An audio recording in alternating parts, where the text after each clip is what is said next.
vamos a avanzar, ¿verdad? Rápidamente. Va a ser un poco rápido, pero algunos conceptos, un poquito de fundaciones sobre rocas, en rocas, macizos rocosos, ¿ya? Y igual les voy a mandar el día de hoy. Vamos a tener este contenido. Vamos a detenernos un poquito en cimentaciones superficiales, pocos cimentaciones profundos y hablar algo de cimentación de presas o fundación de presas, si quieren. Estoy usando en forma indistinta el concepto de fundación o cimentación, ¿ya? Ok. Y un ratito nos vamos a acordar, es que es muy particular la corteza terrestre, la litósfera, si quieren ustedes, bien arriba en la superficie, donde colocamos obras, cimentamos obras, ¿no es verdad? Podemos tener, por ejemplo, un estado de este tipo donde tenemos una morrena sobre rocas. Ojo, la morrena en geología les han debido explicar, es el terreno, el material granular que se forma debido a la trituración que se tiene, a la meteorización, la descomposición que se tiene de las rocas debido al movimiento de grandes bloques de hielo que se van moviendo hacia abajo. Son grandes bloques, pesos muy grandes, que van deslizándose sobre la roca, ¿de acuerdo? ¿Ya?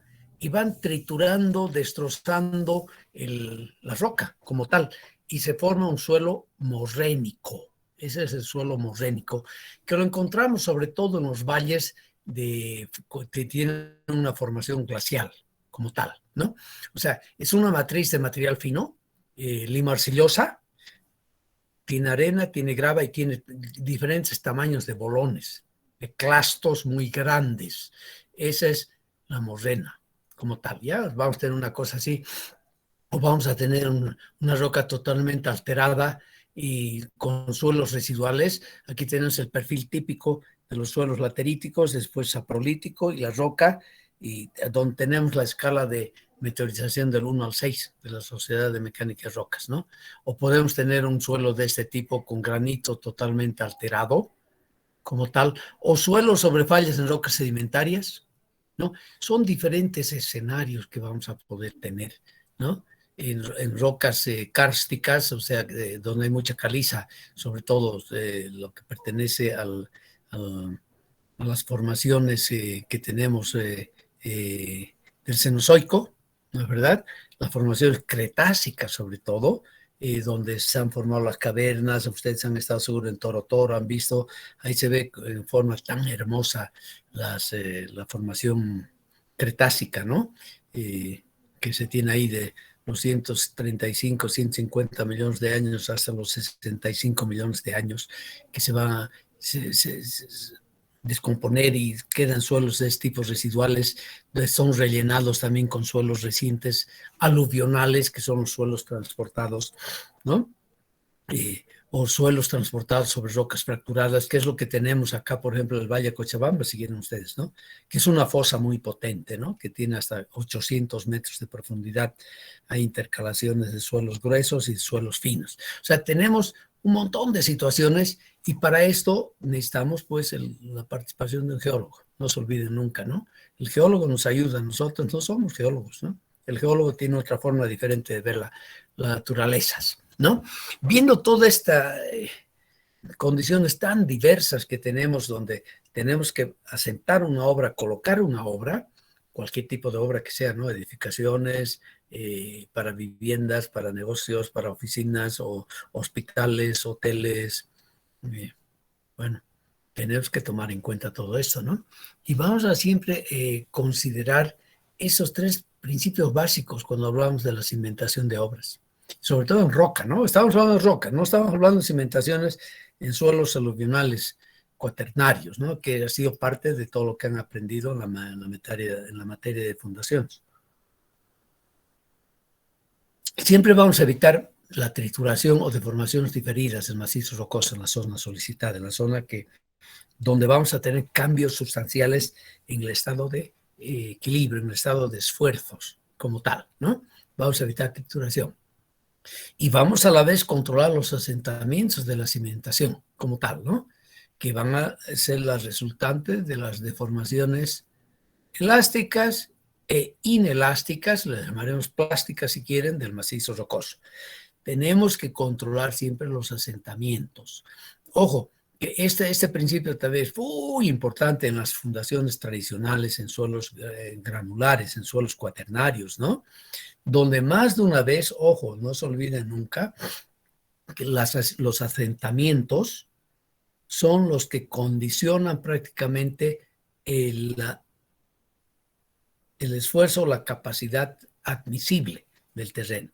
No es la resistencia, sino son los asentamientos. Y eso hay que tener muy en cuenta, ¿no? Siempre por eso tenemos que considerar siempre de dos tipos de análisis en nuestros cálculos. El análisis del estado límite último, el estado límite último, que es el de la rotura, el de hundimiento real de la fundación, ¿no? Lo que llamamos genéricamente el QU, ¿no? Ese esfuerzo tremendo. Vamos a hablar algo de ese esfuerzo ahorita acá para rocas, macizos rocosos. Y el segundo grupo de análisis que tenemos que hacer siempre se refiere a al estado de servicio de la obra, de servicibilidad, que se refiere a los asentamientos, a los desplazamientos. No se puede asentar una determinada dimensión, una determinada, no puede haber un asentamiento mayor al que se prescribe para que la obra mantenga su funcionalidad o su servicibilidad. ¿Ya? Es dos grupos de trabajo, siempre tenemos que hacerlos. Y finalmente, bueno, vamos a tener que verificar deslizamiento falla al corte de bloques cuando tenemos intersección de discontinuidad en la zona afectada. Cuando hablo aquí de la zona afectada o zona solicitada, estoy hablando sobre todo de todo el volumen que es sujeto a cambios en su estado de equilibrio, como tal, debido a la construcción, a la introducción, a la transferencia de otras fuerzas que inicialmente no estaban como tal, ¿no? Y aquí sí, en puentes, en viaductos laterales, sobre todo, vamos a tener mucho cuidado cuando estamos en una ladera empinada, ¿no? De mucha pendiente, ¿no? Aquí sí tenemos que tener mucho cuidado, ¿ya? ¿Cuáles son los ejemplos que tenemos? Pues aquí es un pilón, o sea, un apoyo intermedio de un viaducto, por ejemplo, de un puente, ¿no? Que tengo que transmitir toda esa fuerza del puente y todo el peso de la pila aquí inmensa de ese muro y la zapata al terreno, ¿no? Y va a ser esto, entonces, macizo rocoso. O tenemos el caso de las presas, ¿de verdad? Una presa de gravedad. Aquí simplemente un ejemplo que les doy, donde tenemos que conocer muy bien todo el subsuelo, el terreno, para ver cómo se va a comportar y dar las dimensiones necesarias a esta obra grande. Y presa es obra que seguimos construyendo, necesitamos construir muchas presas más en el país.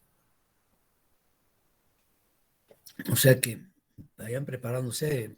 Si hay ahorita obras grandes en el país donde están trabajando muchos ingenieros y también ingenieros jóvenes, son cabalmente presas, ¿no? Y vamos a seguir construyendo presas. O podemos tener cimentaciones profundas, digamos. Quería avanzar un poco más de esto, pero ya no va a haber tiempo. Pero sí les tengo algunas cosas aquí en las láminas. Vamos a hacer una transferencia cuando el macizo acoso es muy malo. Entonces hay que bajarlas, transferir fuerzas, además, igual que en el caso tradicional, las fundaciones por fuste, ¿no? Por fricción en las paredes, también por punta, o excavaciones de este tipo que tenemos que hacer, ¿no? En este caso, ahorita, por ejemplo, en caso típico, cuando vayan a Ibirizu, van a ver que están haciendo las excavaciones para las casas de máquinas, sobre todo la segunda caída, la casa Juntas, la central hidroeléctrica Juntas, y van a poder ver que se han hecho excavaciones interesantes aquí. Ahorita estamos, creo, en 14 metros que han excavado, o algo más, debe ser. Y vamos a tener que... Han debido estudiar, digo yo, pero no he revisado, no conozco lo que han hecho para fundamentar, para cimentar, para construir la casa de máquinas, ¿no? Cimentaciones ya profundas, a muchos metros. ¿ya? O vamos a tener casos claros acá, que en algunos casos hemos tenido, donde hay mucha agua, una capa freática muy grande, empujes muy altos, donde tenemos que anclar la estructura al macizo rocoso competente abajo, ¿no es verdad? Con anclas acá especiales, porque si no esto se volaría, ¿no? Estaría flotando porque el nivel freático sería muy grande. O sea, tenemos muchos casos donde tenemos que aplicar todo lo que vamos a conversar ahora, ¿ya? Un caso típico que se nos presenta en muchas carreteras acá, que toda la paja subandina, ¿no? No se olvide que tenemos que salvar nosotros grandes elevaciones, ¿no? De los valles hacia las tierras bajas de Bolivia, de occidente a oriente. Entonces tenemos que estudiar muy bien las condiciones de equilibrio que va a haber en ese macizo rocoso para que todo esto sea estable, ¿no es verdad? Y cómo vamos a transferir las fuerzas acá. Y tenemos que conocer muy bien las singularidades que tiene el terreno. O sea, se necesita muchos ejercicios, ¿no? Aquí en este ejemplito que viene del libro de Duncan, dice, es el libro que se llama Foundation on Rocks. Se los puedo mandar, creo que no, ese libro sí no se los he mandado de Duncan, y voy a anotar porque siempre vale la pena que tengan esto en su biblioteca virtual, ¿no es verdad? Enviar, voy a anotar, enviar Foundation of Rocks de Duncan, de Willie Duncan, ¿ya? Y vale la pena eh, que tengan ustedes esta literatura para leerla. Van a necesitar durante su vida profesional tener la consulta y la van a tener llamada en su, en su biblioteca virtual, en su computadora. Y claro, si aquí yo tengo una falla, que supuestamente está con material totalmente triturado, totalmente alterado, donde muchos de los minerales se han convertido ya en arcillas, diferentes tipos de arcillas, mezquita, milonitas, eh, morilonitas, etcétera. Claro, lo que va a tener una resistencia muy baja al corte, ¿no? Sobre todo al corte, resistencia muy baja. Y aquí, por ejemplo, sí se puede pensar en un mecanismo de falla de este tipo, ¿no es verdad?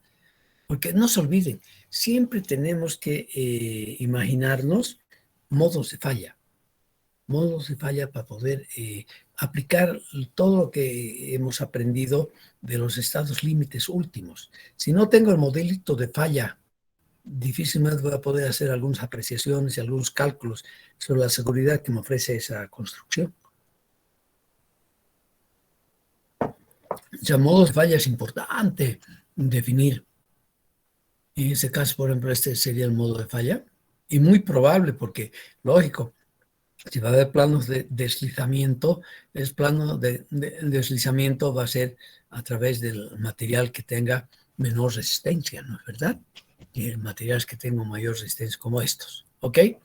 Bien, como les decía, modos de falla son muy importantes que podamos definir. Entonces, Goodman, es un norteamericano, Richard Goodman, de la Universidad de Stanford en California. Él, este es su libro, que es un poco viejo, pero muy bueno, muy bueno. Y no he encontrado yo una traducción al castellano para darles como referencia. Pero él nos define en este su libro diferentes tipos de modos de falla, ¿ya? Puede haber que empieza el fisuramiento, simplemente aquí con la zapata estamos transfiriendo cargas acá a través de zapata al macizo rocoso. Puede haber un crashing, ¿no? Una trituración, que es lo que sí tenemos que evitar necesariamente. Puede haber este punch en el hundimiento, punzonamiento, evidentemente. En material muy rocas blandas, poco competentes, como son las lutitas, por ejemplo, se puede dar y se va a dar el tipo de falla que hemos estudiado, que estudió Terzaghi y usamos en los suelos, como tal, ¿no? Al margen de que hay que tomar en cuenta la anisotropía del material, pero se va a formar esta cuña, la cuña de la famosa aquí cuña de Prandtl, ¿ya? Y ese tipo de planos de deslizamiento y de falla, ¿no? O sea, lo que hemos aprendido en suelos sí se puede aplicar aquí también. En suelos granulares sí se aplica en materiales, rocas muy blandas como es esta, ¿no? Y finalmente se va a formar en cierta medida un mecanismo muy parecido de rotura, que va a ser también la formación de una cuña, donde hay además un proceso de trituración, aquí el material, y la formación de planos de deslizamiento, ¿no? De movimiento de las tierras como modelo de falla. Eso tenemos que ir analizando entonces, ¿ya? Y cómo resolvemos los problemas rápidamente. Y voy a pasar muy rápido esto, pero les doy esto ya como dato. Y aquí he cometido un grave error, porque no he anotado, y ahorita no me acuerdo, les digo, he estado pensando anoche en la referencia de este grafiquito. Si no me equivoco, voy a certificar esto todavía. Esto he tomado de un manual de diseño de fundaciones en roca de Canadá y de Nueva York como tal, ¿no?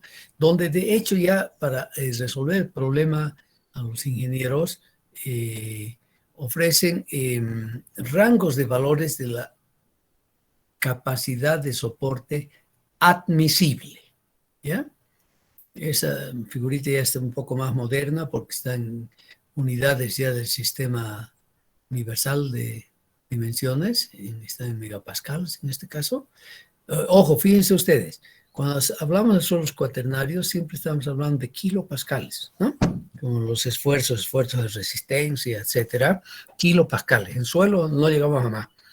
Y en rocas ya podemos hablar de megapascales. Bien, y estos valores que nos dan en esta tablita son valores de la práctica. Es la ventaja. O sea, siempre tenemos que usar como referencia valores de la práctica, ¿no es verdad? Para fijar orden de magnitudes y no equivocarnos.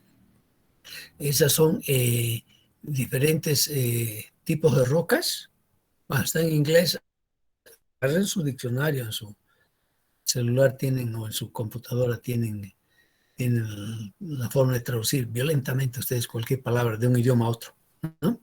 La edad, que resulta ser siempre bien importante. Tener la edad es para nosotros bien importante, ¿no? Y tenemos de dónde han medido esto y de dónde viene esta información. En diferentes estados, lugares en los Estados Unidos, esto, ¿no? Y yo llamo la atención nomás acá en esta figurita, en las magnitudes, en las fuerzas, ¿ya? Y si ustedes van a ver, por ejemplo, hay que tener cuidado, cuando aquí tengo, por ejemplo, areniscas del terciario en Denver, ¿no? En Denver puede llegar a esa capacidad admisible hasta algo más de 2 megapascales. Son 2000 kilopascales, ya es harto, ¿no? ¿Verdad? Y si tengo, por ejemplo, un Cretácico, aquí tengo esta lutita, ¿no? Eagle Ford, el Cretácico en Dallas. Bueno, Dallas se hizo muy famoso en Texas, la ciudad donde en 1963, en noviembre, asesinaron a su presidente, ¿no? Al señor Kennedy, John F. Kennedy. Fíjense ustedes, aquí estamos por debajo de menos de 2, ¿no? O sea, en general las rocas jóvenes tienen una resistencia mucho menor, ¿no? Y eso es bien importante, ¿ya? Por ejemplo, aquí tenemos areniscas friables que ya son cuaternarias, o sea, bien recientes, no pasan de punto 6, prácticamente ya son suelos, ¿no? Y normalmente estamos discutiendo ahora, ¿cuál es el límite para decir que es un suelo o una roca? Desde el punto de vista de la resistencia, está hablando de que más o menos a partir de 1 megapascal como resistencia a la comparación simple, y a partir hacia arriba podemos decir que es roca blanda, y hacia abajo y es un suelo. Y tenemos coeficientes de reducción, vamos a reducir en función al RQD que podamos obtener. Un RQD, esos valores que están acá, ¿ya? Si tengo un RQD mayor a 90, no hay ningún tipo de reducción, podemos aplicar estos valores, justificar el valor que estoy usando en mis calculitos. Si está entre 50 y 90, vamos a hacer una reducción drástica de 25 a 70%. Aquí nuestro criterio tiene que primar, ¿verdad? De hecho, yo si estoy en 50 voy a rebajar 25%. Si estoy en 90, 70, voy a aplicar prácticamente una línea, una función lineal acá. Y cuando es menor a 50 el RQD, la reducción se hace mucho más drástica todavía, ¿no? Prácticamente puede tomar la mitad de lo que está apareciendo en esta tablita. O tenemos esta otra tablita también, donde se repiten algunos datos que tengo acá. ¿Ya? Están directamente capacidad portante admisible, ¿ya? En megapascales. Y aquí nuevamente lo mismo que tenemos en la anterior tablita, son algunos otros, algunas otras localidades donde se ha podido determinar esos valores. Esos valores nos ayudan mucho a ubicarnos, ¿ya? Cuando estamos pensando en un problema, vemos lo que tenemos, el tipo de roca que tenemos, a qué periodo, a qué edad tienen, y esto nos ayuda un poco a ubicarnos. Lo mismo ocurre con esta, según las obras. Eso es nuevamente un reordenamiento un poco diferente, y me van a disculpar, yo he hecho esto, escribí esto alguna vez y compuse esas láminas, pero no tuve el cuidado de escribir de dónde viene esto. Es un pecado, ¿no? Porque, y es deshonesto en cierta medida. Yo tengo siempre que decir esto viene de tal parte. Por ejemplo, me llamó la atención, por ejemplo, este puente en Galicia, en España, donde tenemos pizarras y esquistos, y son rocas, deben estar bien alteradas acá, metamórficas, donde estoy hablando de un resistencia aceptable, o sea, capacidad admisible aproximadamente de 1 megapascal, ¿no? ¿Verdad? Y eso publicó el señor Serrano. Y escribí yo esto, puse esto acá porque me interesó mucho la fuente, ¿no? Porque siempre hay que decir de dónde vienen las cosas, ¿no? Cuando son experimentales sobre todo, ¿de acuerdo? Y mire muchos puentes, aquí una estación nuclear, ¿no? ¿Verdad? En Lancashire, en Inglaterra, que está hecho sobre una intercalación de areniscas y de lodolitas, ¿no? Que tiene una resistencia apenas de 0.63 megapascales. O sea, la magnitud es diferente entonces en rocas. Aquí nuevamente un viaducto en Galicia, también Serrano anunció esto. Ojo, mire, estamos en un granito, ¿no? Pero el granito está alterado, está meteorizado. Y eso han hecho ensayos y eso hace de que su resistencia a la compresión, su resistencia admisible sea de 0.72 megapascales solamente. ¿De acuerdo? Bien, esas tres tablitas que les presento acá no son útiles porque nos ayudan a ubicarnos en la magnitud, ¿no? Bien, pero veamos un segundo procedimiento, ya un poquito más analítico, que es el procedimiento de los canadienses. Está en su manual oficial, en su guía, que es su norma oficial de los canadienses, ¿ya? Y ellos dicen, es aplicable para rocas que tienen una resistencia a la compresión simple mayor a 1 megapascal, que para ellos ese es el límite, donde hay un espaciamiento de discontinuidad C. No, aquí esto está mal escrito porque ese espaciamiento de discontinuidades tendría que borrarlo y lo tengo que poner acá, ¿verdad? Al final del concepto. Sí. Este problema está, bueno, primero voy a después quitar eso. Este sí. Creo que al quitar eso nos va. ¿Ya? Que sea el espaciamiento mayor a 30.30 metros. Y una apertura delta de las discontinuidades que estoy viendo menor a medio centímetro. Son las condiciones para aplicar es la formulita que ellos nos dan, ¿ya? Y el ancho de la cimentación o la zapata superior a 30 centímetros, ¿ya? Y no hay fuerzas tangenciales. Entonces podemos aplicar esta formulita. Es decir, calculamos la capacidad, estamos hablando de capacidades portantes, admisibles, la roca, ¿ya?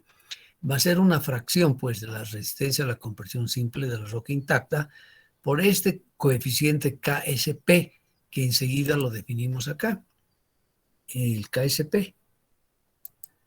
O sea que eso es aplicar. Esa es la formulita que han encontrado los canadienses y estamos mencionándola porque ya nos ayuda un poco a cuantificar.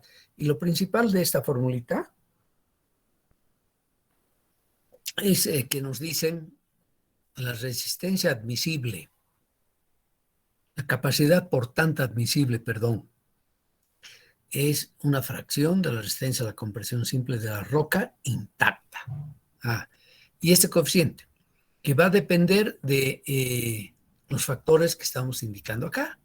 Tal vez bueno fuera que yo escriba acá KSP, entonces es función de la distancia entre las discontinuidades, del ancho de la zapata y de la apertura de las discontinuidades. ¿Ven ustedes? O sea, este KSP, aquí tal vez podríamos escribir, ¿no es verdad? Entonces es función E. ¿Sí? ¿De acuerdo? Este delta, lo voy a tener que copiar de acá, que quede mejor. Este delta va a ser función de la dimensión de la zapata. ¿Sí? ¿De acuerdo? Es la función de K. Y la formulita la tenemos acá. Entonces vamos a poder aplicarla. ¿Ya? Y con este método, y aquí hay una salvación, o sea que no nos dicen así nomás tiene que ser y ustedes van a aplicar esto así. Siempre con esas formulitas empíricas, siempre tenemos salvedades, ¿no es verdad? Y hay que tener mucho cuidado cuando uno echa mano a una funcioncita empírica, hay que saber a qué rango está hecha. ¿Ya? Y segundo, les debo decir acá, siempre van a tener mucho cuidado en mediciones. Ya aquí estoy hablando de ancho, aquí distancia, metro, adimensional. Aquí apertura, la apertura aquí voy a tener que poner, si esto está en milímetros, C tiene que estar en milímetros. Si está en metros, ¿no es verdad? Tienen que cuidarse mucho en la homogeneidad de las unidades, de las variables que estamos considerando. ¿Ya? Eso es importante. ¿Ya? Con este método no puede hacerse un cálculo para los rocosos con GSI inferiores a 20. ¿De acuerdo? Aquí esto está muy fea la redacción. Van a disculpar, como esto he leído en la norma que está escrita en inglés. Entonces, a veces me equivoco. Para este es el segundo caso. Para RMR, que estaría en... Estoy mezclando un poquito el RMR y el GSI, porque ustedes saben, no se van a olvidar, por favor, nunca que el GSI sería igual al RMR intrínseco es con subíndice aquí, rayita -5, ¿no? O sea, voy a usar uno de los dos. Aquí estamos, y aquí dan la salvedad solamente en el RMR. Verificar que el espaciamiento sea siempre mayor a 30 centímetros. Si no es 30 centímetros, no lo usa. No podemos usar esta fórmula. Está inhabilitada para ser usada. Bien, analicemos un poquito ahora un modelito de falla, del cual vamos a poder calcular la capacidad última, ¿ya? Y veamos con esa simplificación. Vamos a suponer que los planos de deslizamiento van a ser planos. ¿Ya? Es plano y es plano. Un poquito aquí no está tan plano, ¿no? Peso de la roca no es considerado. Ojo, estamos suponiendo entonces, como se hizo con Bursinetsky y otros cálculos que se hacen analíticos, que despreciamos, o no es que despreciamos, sino no consideramos el peso del medio.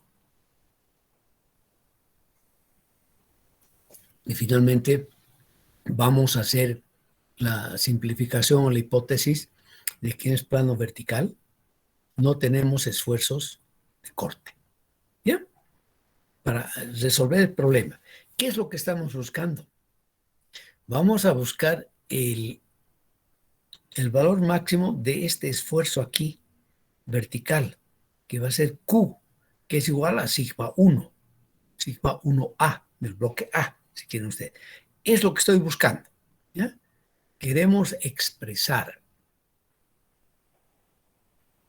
el valor máximo, que es el último de rotura de esta sobrepresión que va a haber acá, que estrictamente hablando deberíamos hablar de la sobrepresión en el plano de contacto, ¿no es verdad? Porque tengo que tomar en cuenta también el peso de la zapata, el peso del bloque, que me ayuda a transferir en forma segura las fuerzas hacia el macizo rocoso fracturado aquí abajo. ¿De acuerdo? Entonces, y vamos a asumir, vamos a usar, o mejor se asume, bueno, así, se adopta, porque podríamos también haber adoptado Morcolom, ¿no? Pero sabemos que es más, para macizos rocosos, mejor Huckenbraun. Eso ya sabemos, ¿no? Que es una relación que no es lineal entre el esfuerzo de normal y el esfuerzo de corte. ¿Ya? Desarrollemos entonces este modelito. Eso nomás vamos a hacer en esta clase. El concepto es que quiero que tengan claro, ¿no es verdad? ¿Y qué vamos a hacer? Vamos a dividir los dos elementos, lo vamos a partir en dos, si quieren ustedes, ¿ya? Y vamos a definir bien las cargas y los esfuerzos que vamos a tener. No se olviden, todo esto está en equilibrio, tiene que estar en equilibrio. Aquí hay acción menos reacción, ¿no es verdad? O sea, los esfuerzos y los resultados de esos esfuerzos, suponiendo que no hay esfuerzo de corte en este plano vertical, tienen que ser iguales. Esa es la gran hipótesis que estamos haciendo acá. Y además, vamos a suponer algo más. Es decir, el bloque B, la cuña B, está ejerciendo un empuje acá sobre la cuña A, que es de confinamiento, ¿no es verdad? Ejerce un esfuerzo acá. Nosotros estamos asumiendo que acá no hay esfuerzo alguno, que este sigma 3B, digamos, este sigma menor que está trabajando sobre este bloque B es igual a cero. ¿Ya? Eso significa entonces que el esfuerzo, eso está en estado de equilibrio, estado de rotura, en estado último, ¿no es verdad? Que el esfuerzo en este plano vertical que ejerce el bloque B sobre el bloque A tiene que ser igual a la resistencia a la compresión simple del macizo rocoso, lo máximo que pueda aceptar el macizo rocoso. Y si nosotros aplicamos acá el criterio de Hooke-Brown, ¿de acuerdo? Voy a obtener directamente esta relación, pues. Aquí tengo entonces que ese sigma 1b, que va a ser igual a sigma 3a directamente, va a ser la resistencia a la compresión simple del macizo rocoso. Y eso lo obtengo directamente de la ecuación generalizada de Hooke en Brown, ¿verdad? Donde ustedes conocen muy bien la ecuacióncita que nos dice que sigma 3, ¿no? Es igual a sigma, no, perdón, sigma 1, que es el esfuerzo principal, es igual a sigma 3 más la raíz cuadrada, que bueno, que puede ser, puede variar un poquito, 0.5, pero la primera concepción fue la raíz cuadrada de MB sigma 3 dividido entre sigma CI más S, la raíz de esta. Entonces, de ahí yo directamente introduciendo el sigma 3 en la ecuación de Hooke-Brown, tengo esta expresión.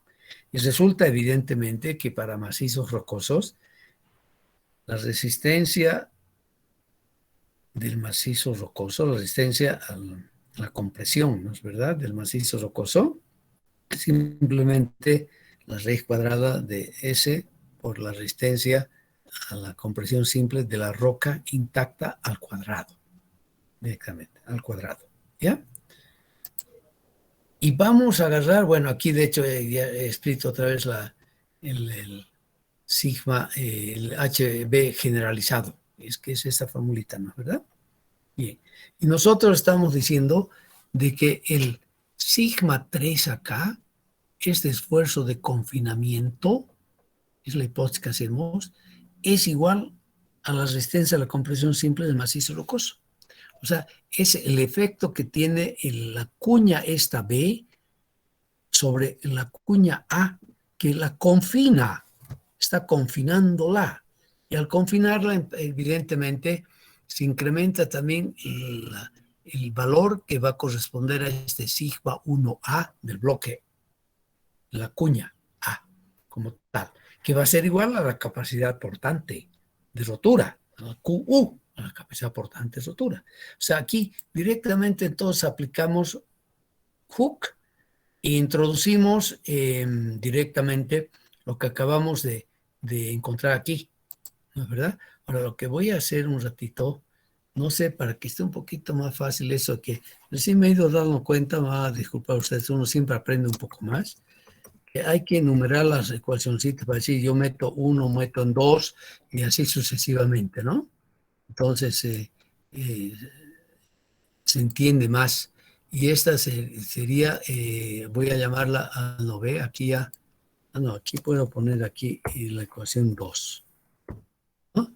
Y aquí tendría que aumentar, eh, aquí aumentaremos una explicacióncita y así va a ser más claro cuando ustedes lean esto. Aquí pondremos eh,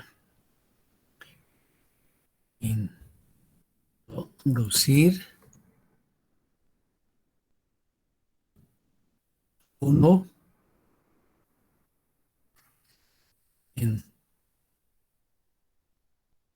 2. ¿No? Inducir 1 en 2. Aquí introducimos la ecuación 1 en 2 y tenemos esta ecuación, ¿ya? Espero que esté un poquito más entendible así, ¿ve? Me falta mucho perfeccionar algunas cosas para comunicar. Yo sé que ustedes están aprendiendo las cosas y yo tengo que ser más explícito en trabajar con esas cosas. Pero espero que esté bien clarito la suposición, lo que estamos diciendo. En esencia, ¿qué estamos diciendo aquí? Por eso me estoy tardando un poquito acá. Que aquí estoy introduciendo una fuerza externa de la obra, la estructura, puede ser que una pila de un puente grande y estamos metiendo la fuerza acá. Y que ese macizo rocoso acá, en esta parte, se encuentra confinado por el material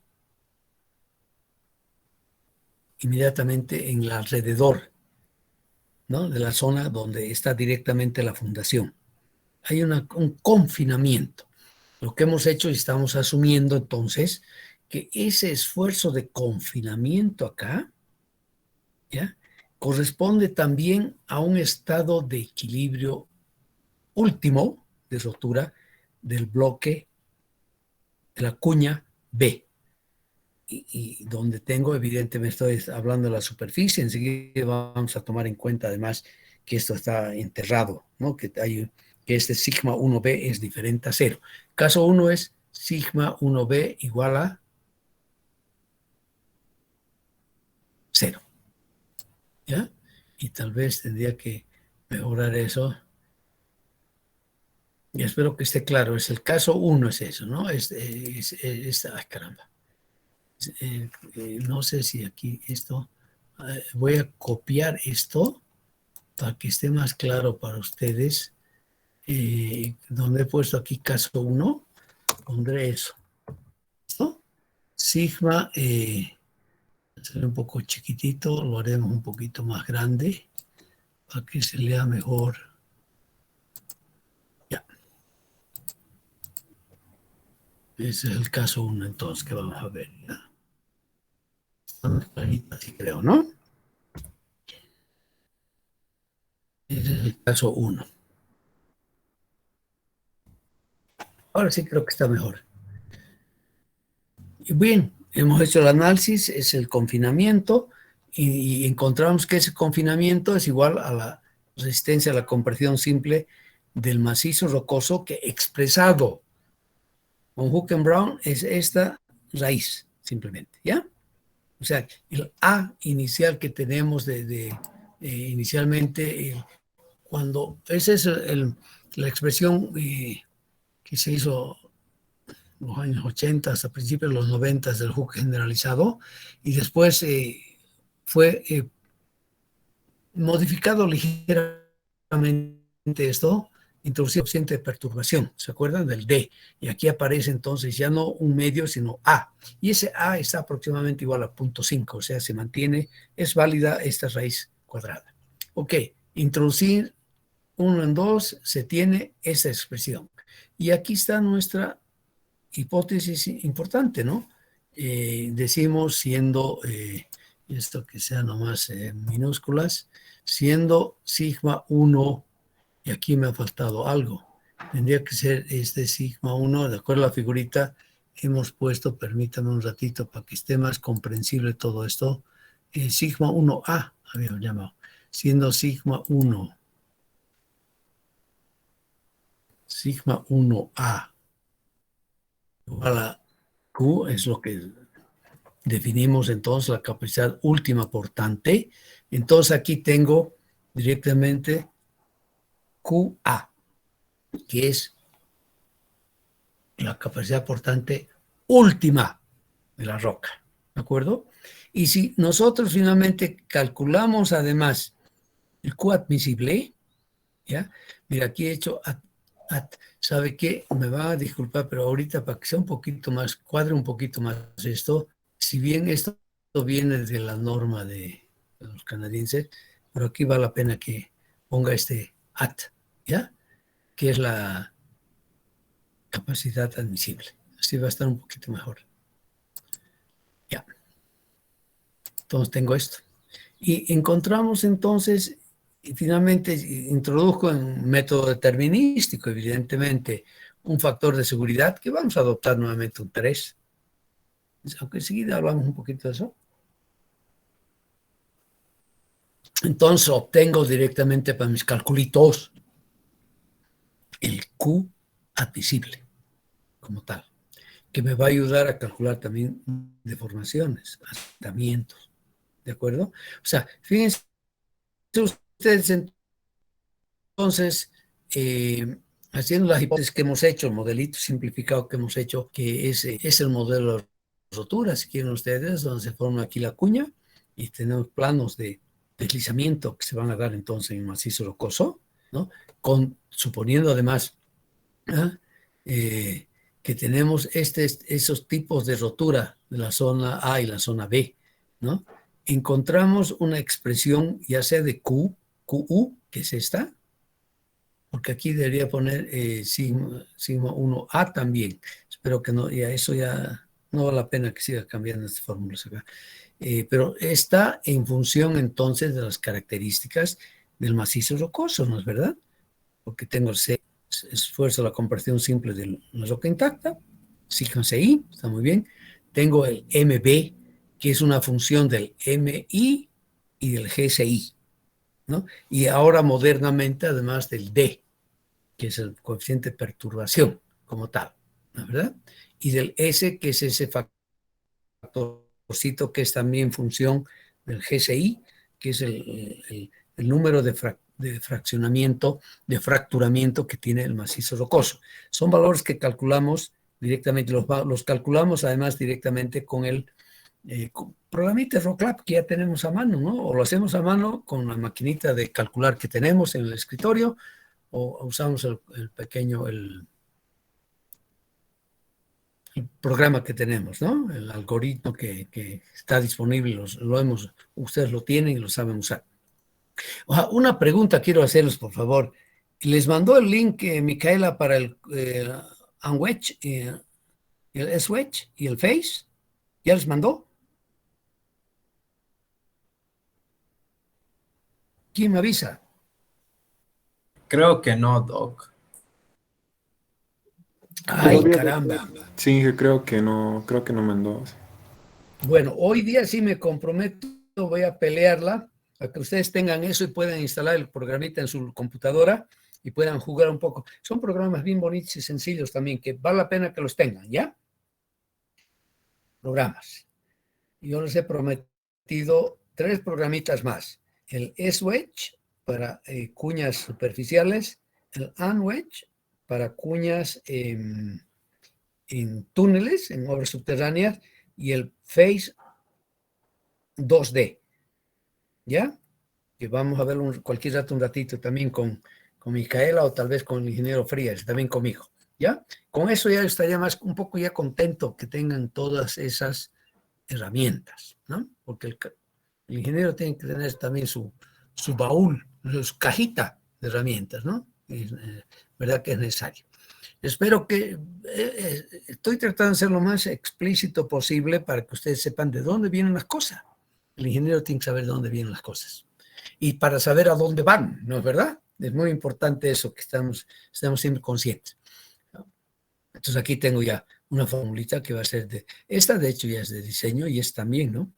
Esta la vamos a usar si quieren ustedes para el cálculo último de rotura y esta es para el cálculo de los estados de servicibilidad que vamos a tener ya tomando en cuenta el coeficiente de seguridad. ¿Y por qué tenemos que tomar este coeficiente de seguridad? Lo vamos a tomar igual a 3, como hacemos en suelos, porque tenemos muchas incertidumbres. Y eso ya sabemos. Y mientras tengamos grandes incertidumbres, hay que saber eso, ¿no? Dotar, ¿ya? Y vamos a hacer una corrección aquí debido a la forma de la zapata. Porque aquí, si se acuerdan ustedes, estoy haciendo esto, hemos hecho el trabajo para una zapata corrida, si quieren ustedes. Y tenemos que corregir ese valor con este cociente sigma 1, ¿ya? Olvídense el sigma 2 para otros fines que estaban en esa tablita.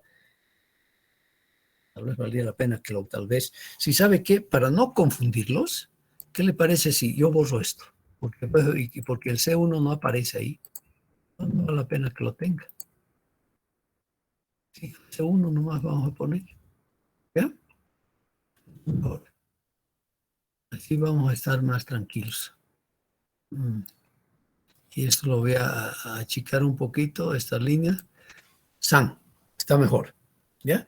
Y vamos a usar, aquí está la relación longitud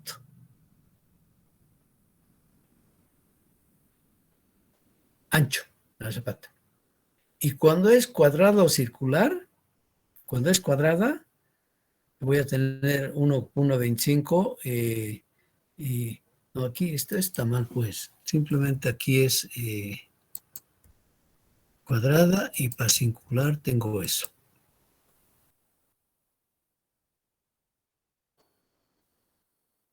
¿De acuerdo? Pues tengo esto. Ahora sí está mejor. Voy a usar este coeficiente de corrección de forma. Ese C1 es el coeficiente de corrección de forma. Estoy usando exactamente la misma formulita para el Q admisible. Y con eso tengo un valor que me va a permitir entonces hacer mis cálculos y mi dimensionamiento finalmente, porque yo necesito dimensionar mi zapata, ¿no? Y entre esos podemos interpolar finalmente, ¿no? El error no va a ser muy grande, ¿de acuerdo? Pues aquí yo tengo entonces una formulita sencilla para hacer diseño de zapatas en macizos rocosos, como tal, que están fundados en la superficie del terreno. Pero ¿qué va a ocurrir si tenemos una zapata que va a estar enterrada? Vamos a excavar D para colocar la zapata. Y aquí ya está dividido, ¿no? Ya está separadito. El mismo principio vamos a aplicar, desde luego, pero aquí, ojo, que ya voy a tener aquí un sigma 3b que va a ser igual al peso de todo este material, de todo este macizo rocoso que está por encima del plano de fundación D. Exactamente lo mismo que hemos usado también para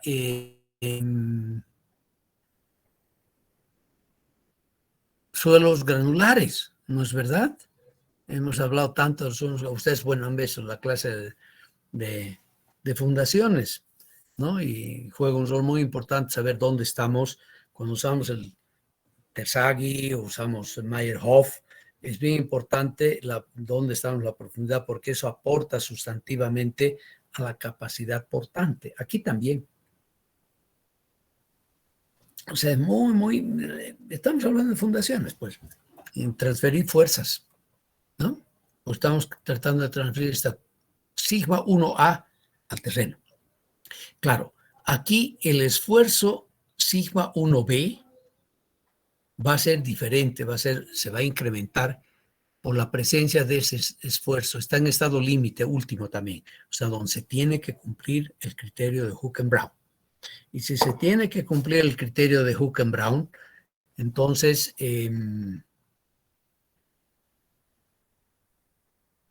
tenemos que considerarlo en Hook-and-Brown aquí, ¿ya? Y yo voy a tener entonces aquí, nuevamente, tiene que haber equilibrio, seguimos asumiendo que en este plano vertical no hay fuerzas de corte, entonces el sigma 1B va a ser igual al sigma 3A, ¿de acuerdo? Sigma 1B igual a sigma 3A, y aquí aplico sin ninguna dificultad el criterio de Hook-and-Brown. Aquí está el sigma 3. Bueno, lo que estoy escribiendo aquí es lo que vale para el bloque B, para la cuña B. Sigma 3B. Aquí está nuevamente MB por sigma CI, porque no hemos dividido por sigma CI, no es verdad. Hemos multiplicado todo por sigma CI, por sigma 3B, que es esta partecita de acá, más S sigma CI al cuadrado. Listo. O sea, ya tengo entonces acá este esfuerzo horizontal sobre el bloque de la cuña B sobre la cuña activa o la cuña A, ¿de acuerdo? Que miren que si D fuera cero, tengo directamente esta expresión, pues, ¿no?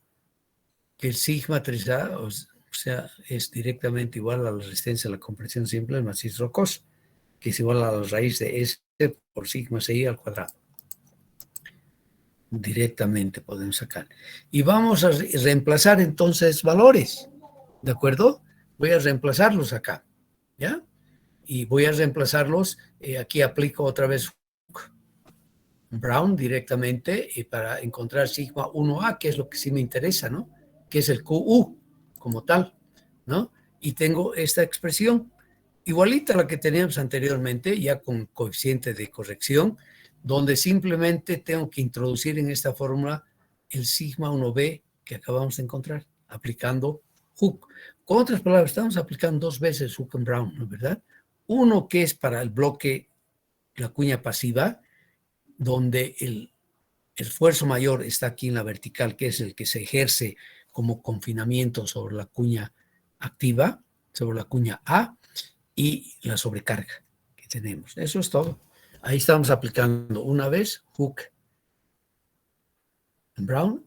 Después aplicamos una segunda, pero ya viendo el bloque activo, que es el bloque A, donde el esfuerzo que tengo del bloque pasivo sobre el bloque activo es el esfuerzo de confinamiento acá. Es el esfuerzo de confinamiento.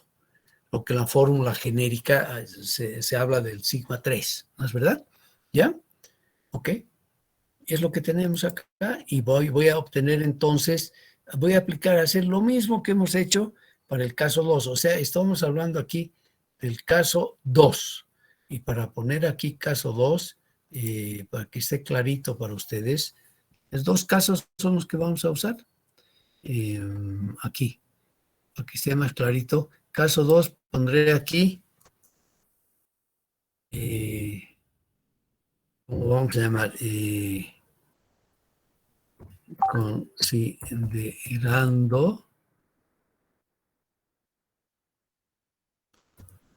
Considerando eh,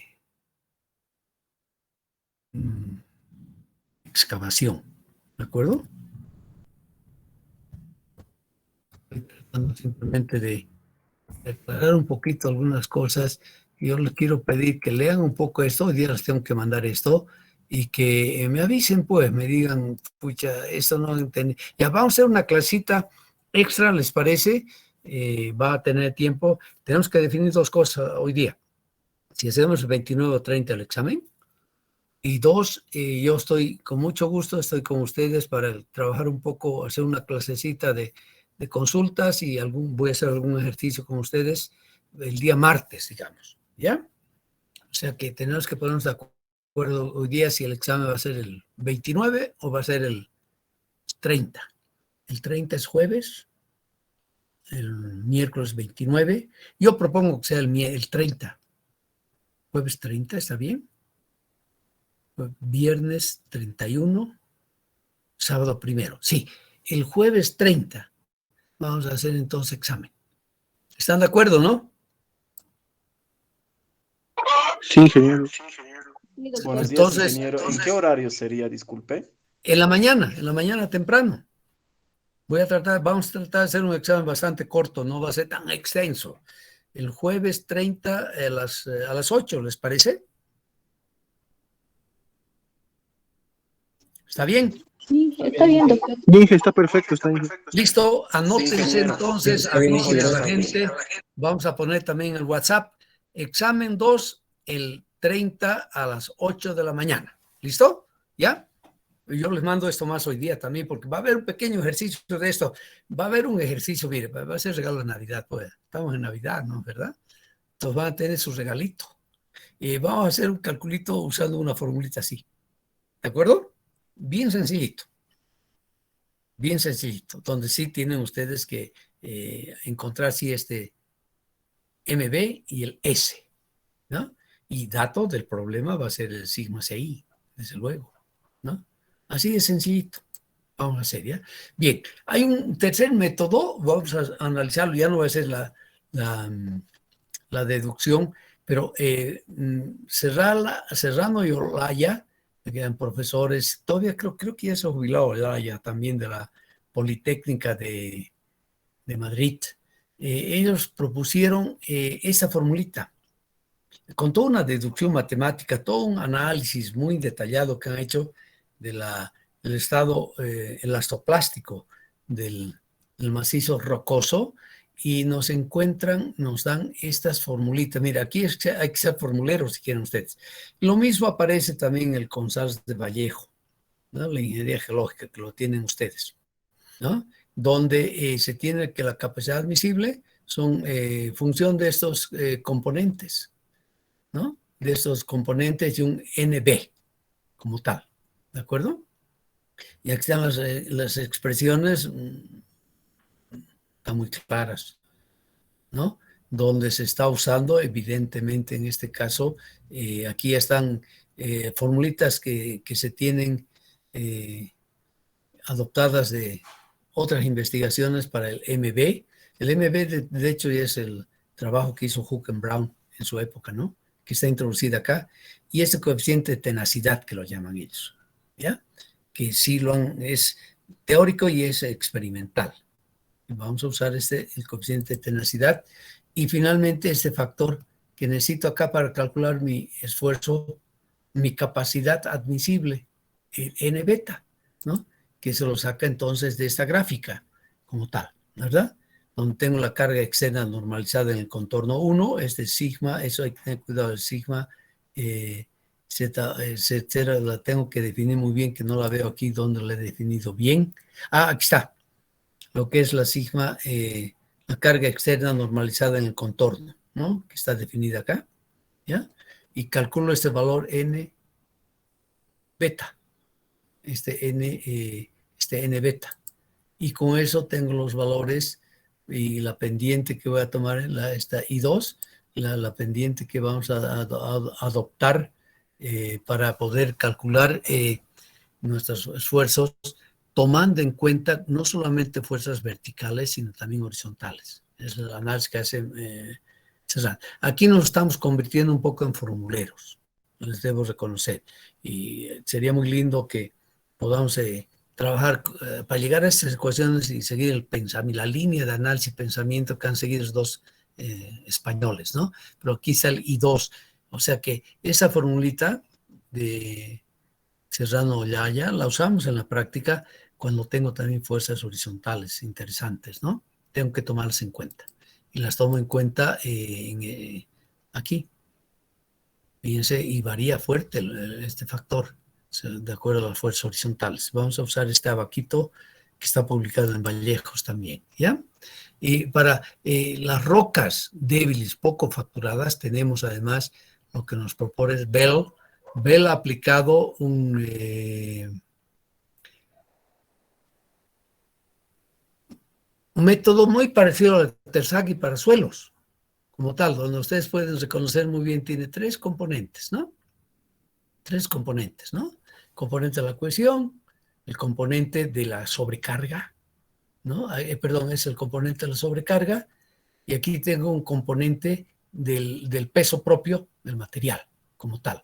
Y para sacar el K admisible, el Q admisible directamente, con esas formulitas que tienen mucho que ver con lo que hay en suelos. Aquí no vamos a deducir. En el curso de fundaciones he tratado un poquito de explicar de dónde vienen esas formulitas, ¿no? Que son respuestas, ojo, de métodos analíticos elastoplásticos.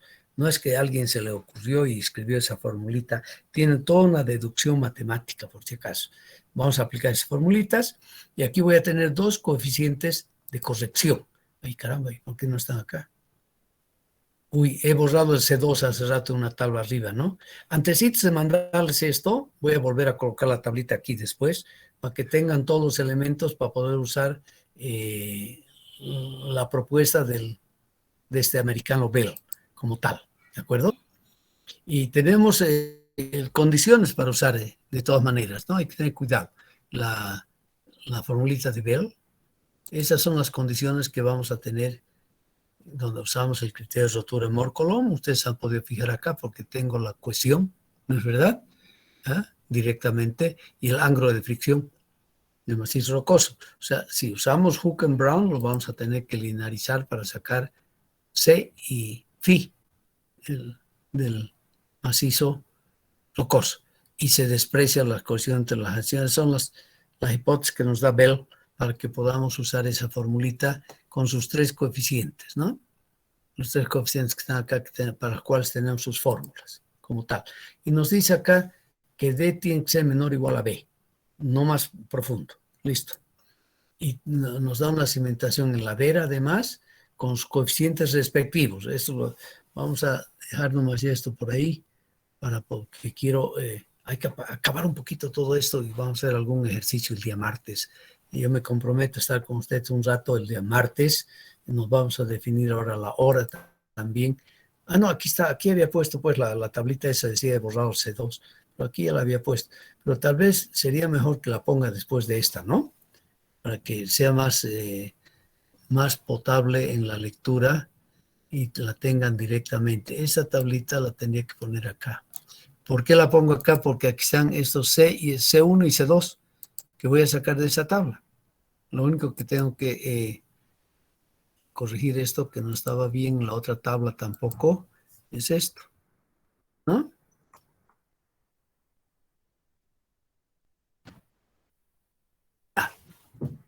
Entonces, de esta tablita van a sacar el C1 y el C2, que son de corrección para aplicar esta teoría de Bell.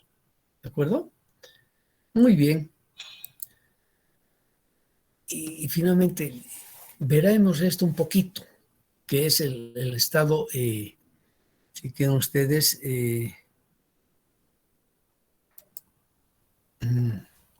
asentamientos. Y vamos a tener un asentamiento tolerable, que tenemos que definir, ¿no es verdad? Y aquí se aplica aquí el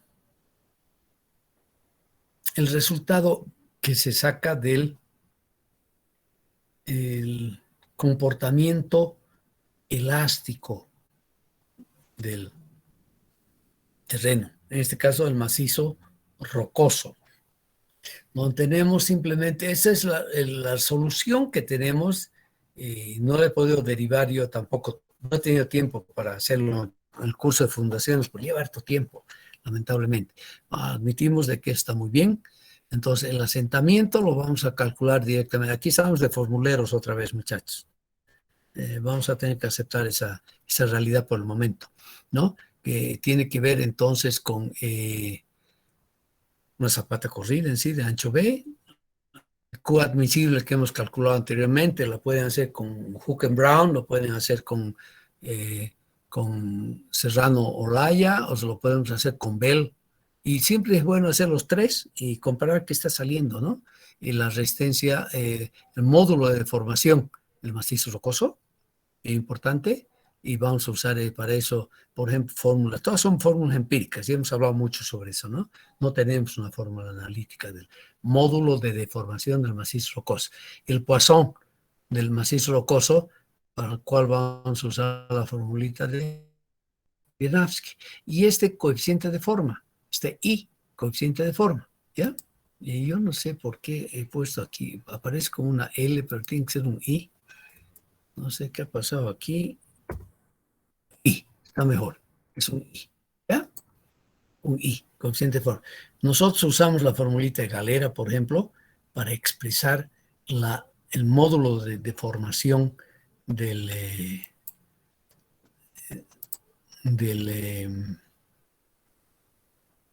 macizo rocoso, que sería igual al módulo de deformación de la roca intacta por E en función del RMR. ¿De acuerdo? Tenemos esto. O sea que de hecho de aquí yo también puedo calcular un cuarto coeficiente de admisión, si quieren ustedes, en función del S que me estoy dando, como tal, ¿no? O sea, esa formulita nos ayuda entonces para hacer finalmente nuestro diseño considerando el asentamiento tolerable que podamos admitir con este coeficiente de forma. O sea, aquí es nomás el formulero y aplicar con cuidado lo que prescribe la formulita y los valores que vamos a adoptar para la formulita, ¿no? Aquí podríamos usar también otras expresiones que tenemos del EMR, ¿de acuerdo? No habría ningún problema, ¿ya? Finalmente aquí un ratico, para que tenga un poquito, si bien esto está en sistema imperial de los americanos, aunque aquí tengo también el sistema nuestro métrico, ¿ya? Tenemos acá las zonas donde nos dicen que donde son tolerables, eso en el caso de puentes, las deformaciones, ¿de acuerdo? Deformaciones, desplazamientos horizontales y desplazamientos verticales. Verticales son hundimiento, casi 50 milímetros, ¿no? Esa es la norma americana. Nos dicen que esto es lo tolerable.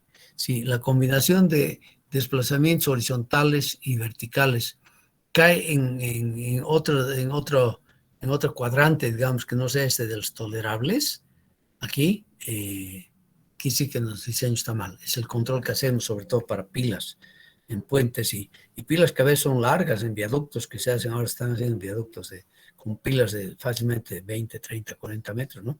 Uno de esos tiene unas pilitas ya largas, el túnel Curi que va hacia Aikile, por ejemplo, ¿ya?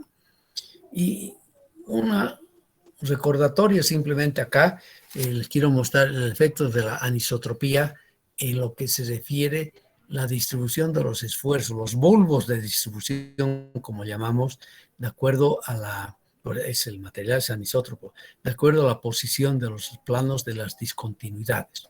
Ese es el caso 1, donde tengo es homogéneo e isótropo el material, ¿no?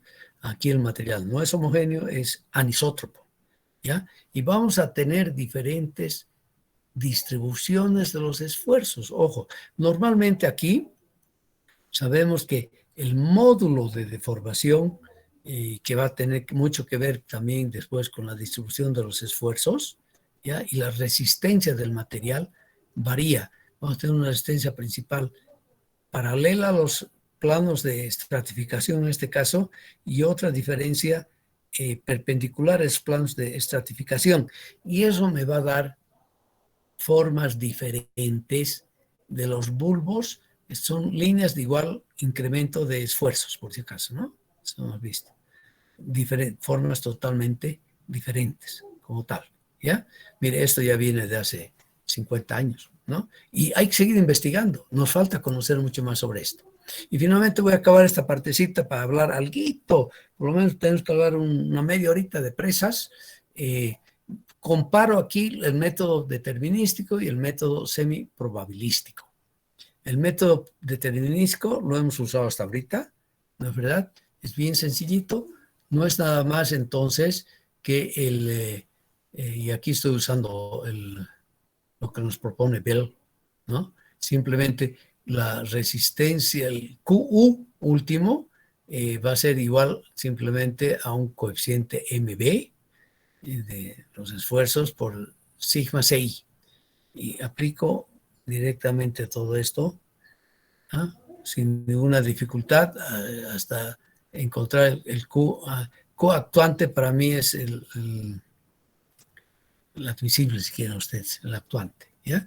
Aplico el concepto del método semiprobabilístico, estudienlo un poquito, y voy a encontrar de que el factor de seguridad del método determinístico va a ser igual al producto del coeficiente de seguridad parcial, que voy a tener de las cargas por coeficiente de seguridad parcial del coeficiente de las fuerzas de Bell y el coeficiente parcial de seguridad de sigma CI. Y resulta que si nosotros aplicamos, es simplemente todo eso hecho para demostrarles, vamos a aplicar solamente un ejercicio, vamos a ser determinístico. Y si asumimos de que los coeficientes acá van a ser igual a 1, los coeficientes de los cálculos que hacemos, que son teóricos, empíricos, va a ser igual a 1. Y tengo un coeficiente de mayoración de las cargas 1,4 y un coeficiente de minoración del esfuerzo, de los parámetros mecánicos de resistencia de 2,15, voy a tener un factor de seguridad global determinístico de 0.3 como tal. O sea, quiere decir que estamos reduciendo drásticamente en el método semiprobabilístico la resistencia del material, los parámetros mecánicos de resistencia, para llegar a un factor de seguridad de 0.3. O sea que si usamos esto, estamos todavía bien, ¿no? Y esto les digo que me dice que estamos siendo todavía mucho más Juanes seguros con el método determinístico que con el método semiprobabilístico. Es toda la deducción que estoy haciéndoles acá. Ya no voy a ver esas fundaciones profundas porque he hecho toda una deducción de las formulitas. Eso nos llevaría mucho tiempo y ya no va a haber tiempo para acabar de ver, pero les voy a dar todo ese trabajo para que vean. Pero quiero un ratito todavía que ustedes tengan una visioncita y que van a ver mucho más seguramente en el curso de obras hidráulicas 2, donde se ven presas, con el ingeniero Roberto Méndez. Hablamos un poquito de presas, ¿ya? Vamos a hablar un ratito de presas, porque así igual hemos cubierto razonablemente todo nuestro amplio pensum que tenemos, que a decir verdad, yo comparto la opinión de algunos en que vamos a tener que reducir un poco o no entrar en detalles en algunos aspectos que llevan tiempo. Aunque eso va contra mi convicción, sentido de que ustedes no son robots, no son check and list engineers como los americanos, ¿no?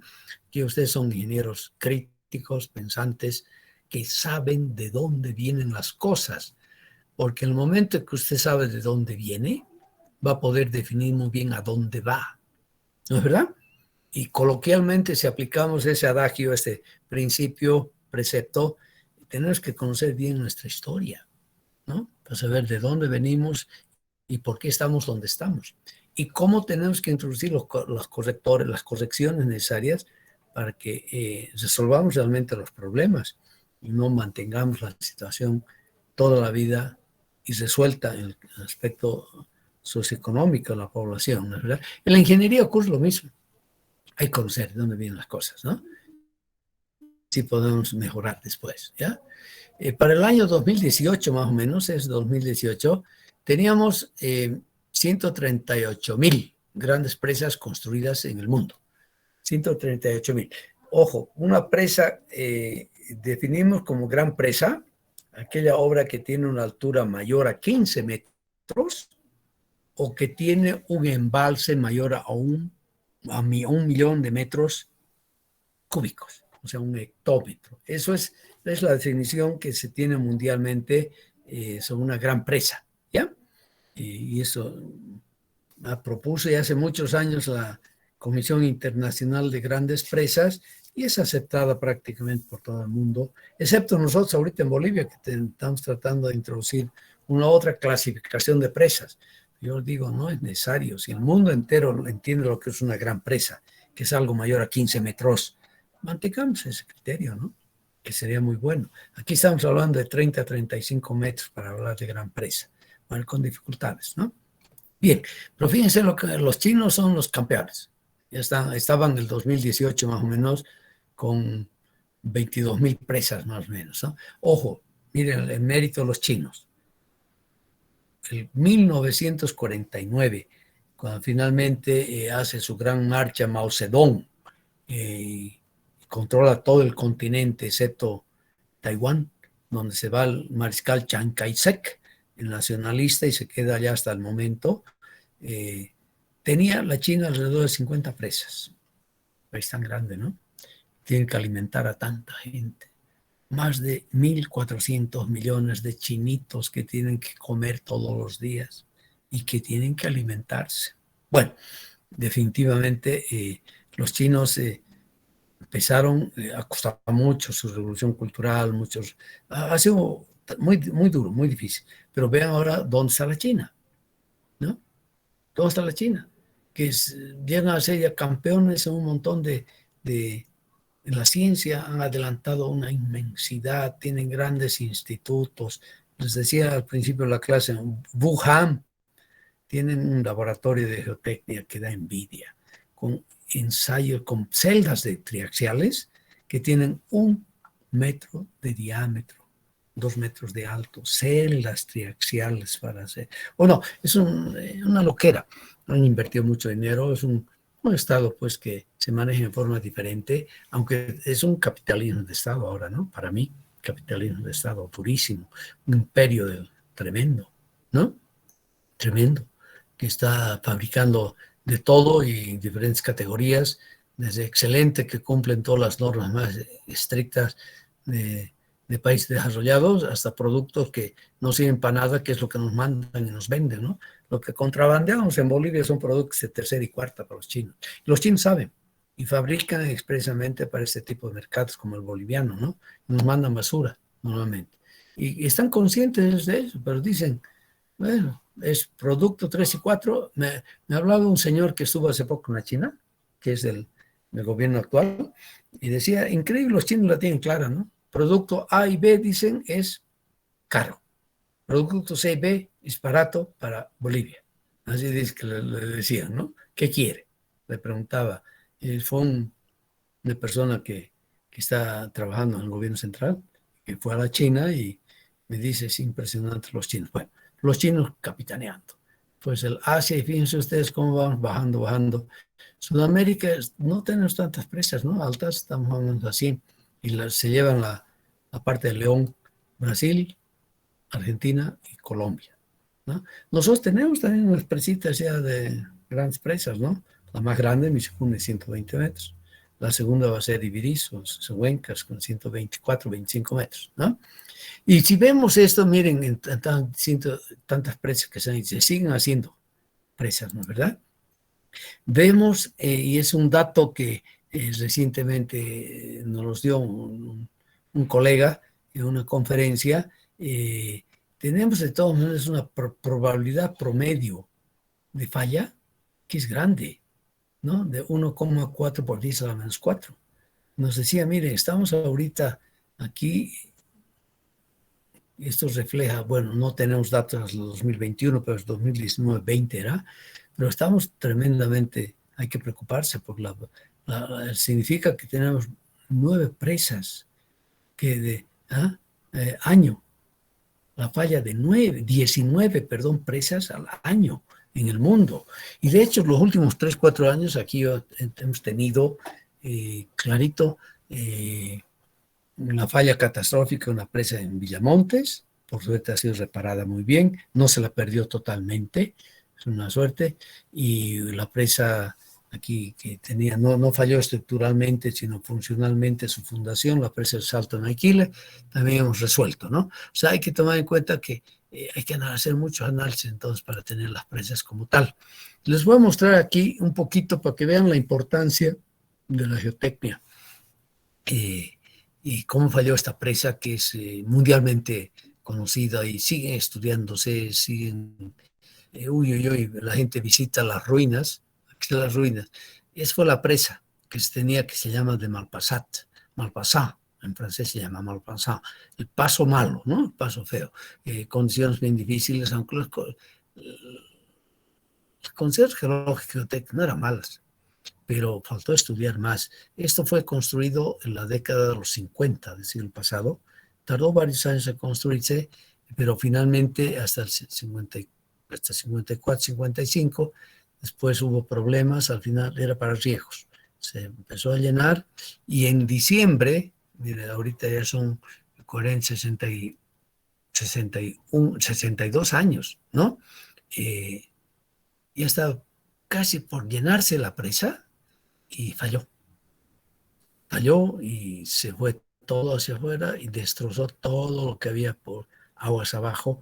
Está muy cerca al Mediterráneo, está en el sur de Francia y con más de 400 fallecidos, ¿no? Es una presa hermosa, de arco doble curvatura, de 60 metros, 60,55 metros de alto, ¿no? La longitud de la cresta no era tan grande, era apenas 102 metros, ¿no? Con un ancho de coronamiento tremendamente reducido, limitado, de 1,5 metros. Y la base tenía apenas 6,76. Era una cascarita, una presa de doble curvatura, realmente una cascarita, una belleza de presa. Un diseño único, pionero en esa época, hecho por la oficina de ingenieros Coyne-Bellier de París, el ingeniero Coyne, que, ojo, mire que el ingeniero Coyne, de pena y la conciencia, la cabeza, qué sé yo, murió de pena a los 6 meses del accidente. No pudo soportar. No pudo decir, porque todo estaba bien hecho, la estática de la presa, todo estaba muy bien hecho, pero falló. ¿Ya? Y aquí se ve el remanente, ¿ya? Aquí se ve el remanente del apoyo derecho, lo que falló fue el apoyo izquierdo. Ya les muestro qué es lo que pasó. Aquí está la hermosa presa, ¿no? Y se hizo ya trabajos aquí en este apoyo para poder introducir todas esas fuerzas debido al funcionamiento como cáscara de la presa al macizo rocoso. Y teníamos esa situación acá, ¿de acuerdo? Pero no se estudió lo suficientemente las disposiciones de las discontinuidades en el macizo rocoso en este apoyo. En este apoyo, aquí nuevamente les muestro, perdón, aquí estamos, ¿no? Aquí nuevamente les muestro lo que quedó de la presa en el apoyo izquierdo, ¿ya? Y resulta que no se estudió lo suficientemente la disposición aquí de los estratos y de la esquistosidad. Y lo peor fue que no se vio bien esta falla, que tenía rellenos arcillosos. ¿De acuerdo? Esta falla. Y se fue llenando el embalse, ¿no es verdad?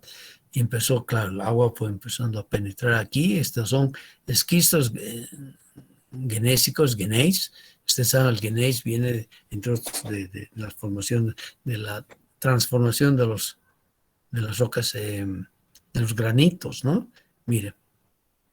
Y claro, empezó a llenarse la presión, y finalmente aquí una fuerza tan grande, por la infiltración, una fuerza tan grande que desestabilizó todo este bloque que estaba lamentablemente diseñado para la naturaleza, lo diseñó para que con grandes fuerzas que se le aplicaron pierda su equilibrio, ¿no? Sobre donde estaba apoyada parte de la presa, estaba apoyada aquí, ¿verdad?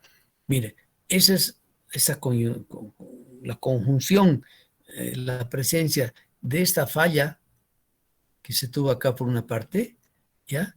Y la presión grande que fue abriéndose camino, la presión del agua, en esas líneas de esquistosidad de este gneiss esquistoso, que generaron una fuerza tremendamente grande aquí, una reacción, un empuje hidrostático muy grande acá, que desestabilizó todo este bloque y donde estaba apoyada la presa, a pesar de que estaba aquí la fuerza de la presa, las fuerzas que estaban transmitiendo la presa, y desapareció. Y quedó esto de la presa. O sea, esta partita, eso que se ve aquí en blanquito, ¿no? ¿Verdad? Aquí se ve mucho mejor, ¿no? ¿Verdad? Es lo que quedó la presa, ¿no? Fue el 59, este accidente. A partir de eso que se dijo, pucha, mecánica de suelos tiene, o digo, perdón, de rocas tienen que seguir adelante, y así es como el 62 se funda la Sociedad Internacional de la Mecánica de Rocas, que ya tiene 60 años y se sigue trabajando intensamente. Cumplimos 60 años cabalmente el próximo año. Va a haber un gran congreso en la ciudad de Salzburgo, en Austria, donde se fundó la Sociedad Internacional de Mecánica de Rocas. Ahora ya nos llamamos Mecánica e Ingeniería de Rocas, ¿ya? Ese es el nuevo... O sea, Bolivia tiene su capítulo boliviano, es la Sociedad Boliviana de Geomecánica, el BAC, donde ustedes y estudiantes pueden hacerse miembros ya de estudiantes en la Sociedad Boliviana para participar en todo lo que hace la Sociedad Internacional y aprender más de presas y conocer más de presas, ¿ya? Las conclusiones de este gran accidente con tantos fallecidos fue muy grande. Mucha gente ha trabajado en este proyecto y las resumo yo aquí en estos 3 puntos, ¿ya?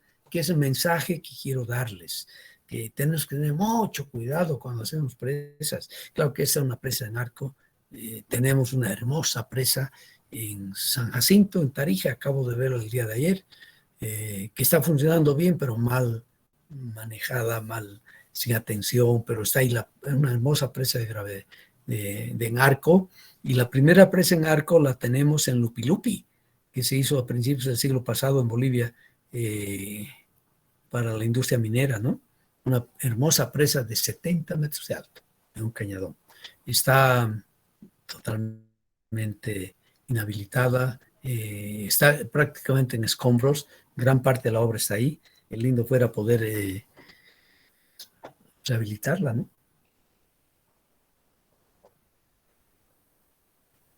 Bien, ¿cuáles son las lecciones que vamos a sacar nosotros de la falla de Malpasán y de falla de otras presas? Primero, y aquí he tratado de escribir esto así, tenemos que conocer muy bien las condiciones del macizo rocoso en toda la zona de cimentación en profundidad y extensión. Primer mensaje que les doy, mucho estudio, sesudo, tenemos las herramientas, cuesta, pues claro, pero hay que enseñar a la gente, a los administradores, a los burócratas, a los economistas, a los abogados, a los politólogos que nos manejan, que nosotros como ingenieros serios y responsables necesitamos tiempo y recursos para hacer un buen estudio. No somos adivinos, no tenemos una bolita de cristal geológica, geotécnica, ¿no? Para predecir todo lo que hay ahí abajo. Hay que estudiar, hay que investigar, ¿no? Y seguir todos los procedimientos que hemos hablado en esta nuestra clase de mecánica de rocas, ¿no? Tenemos que hacer todos los estudios, mapeos de campo detallados, estudios geofísicos bien ubicados, bien planteados, bien analizados, y finalmente vamos a entrar con perforación diamantina, vamos a sacar muestras para nuestros ensayos, vamos a hacer ensayos in situ necesariamente, ¿no es verdad? Definitivamente, ¿ya? Eso está en el punto 3. Tenemos que evitar pasar a la construcción sin estudios o con estudios geológicos, geotécnicos mínimos. Eso está mal. casos recientes, el Presa San Pedro y el Salto aquí en Cochabamba solamente. Les estoy dando 2 ejemplos. No puede decirse que no tengo plata para el estudio, que se lo haga durante la construcción, como al empezar la construcción. Si yo necesito esa obra para hacer un buen diseño, ¿no es verdad? O sea, hago un diseño chupándome el dedo y se va la obra, empiezo a excavar, resulta que encontramos otra cosa ahí abajo y hay que cambiar, hasta cambiar el tipo de la presa, el sitio de la presa, que es lo que está ocurriendo ahorita en la presa de Omereque, que está en plena construcción.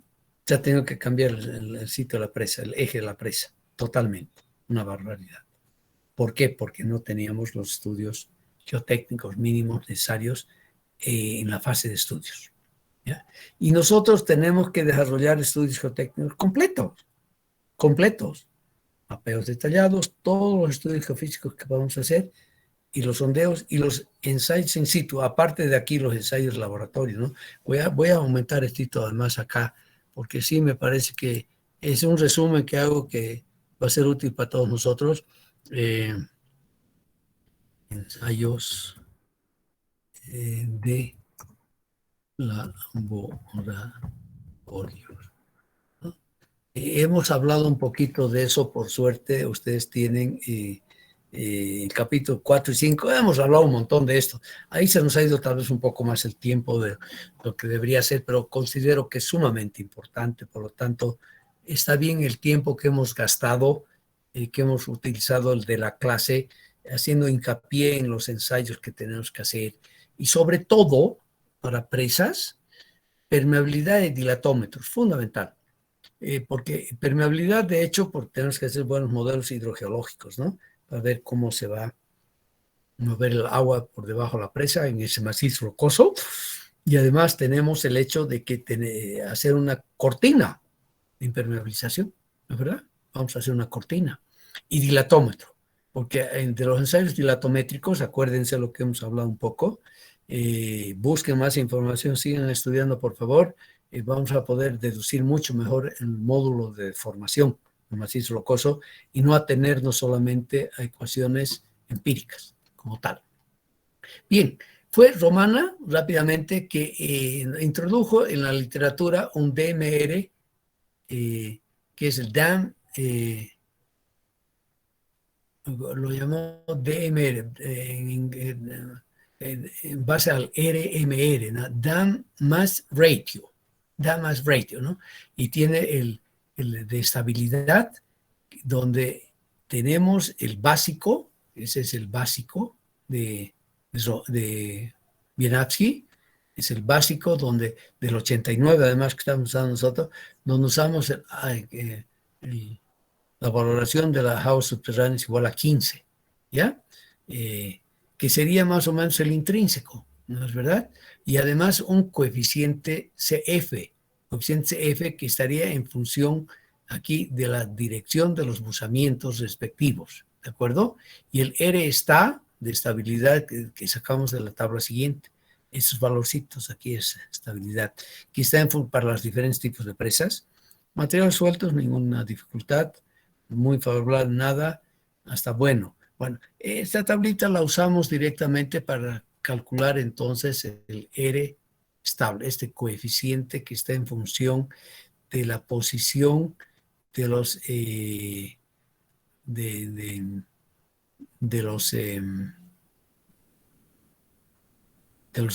estratos como tal, y de downstream y upstream, ¿no?